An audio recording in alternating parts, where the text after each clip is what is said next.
Per la nuova edizione della campagna Io non ci casco, l'obiettivo che come assessorato alle politiche sociali desideriamo raggiungere è duplice.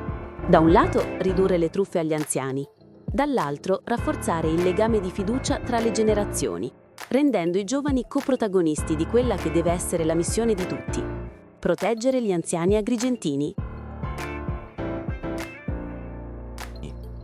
Anche quest'anno torneremo a incontrare gli anziani, ma con accanto a noi i giovani studenti delle scuole medie di Agrigento.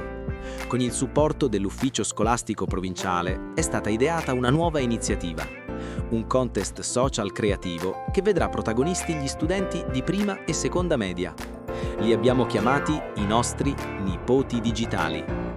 I ragazzi avranno un'importante missione di conoscenza e prevenzione dedicata ai nonni. Con il loro linguaggio diretto, semplice e autentico, aiuteranno gli anziani a riconoscere truffe e raggiri. Per far conoscere la nuova iniziativa abbiamo programmato degli incontri nelle scuole. Parleremo con i ragazzi di prevenzione, di fiducia e di come proteggere i più fragili. Poi saranno loro, i giovani studenti, a ideare messaggi audio brevi e incisivi, pensati proprio per gli anziani.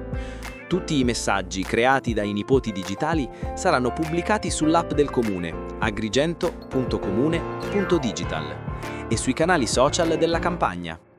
Una comunità che si prende cura dei suoi membri più fragili è una comunità più forte, più unita, più viva. E quando i giovani imparano a proteggere i più deboli, diventano cittadini migliori.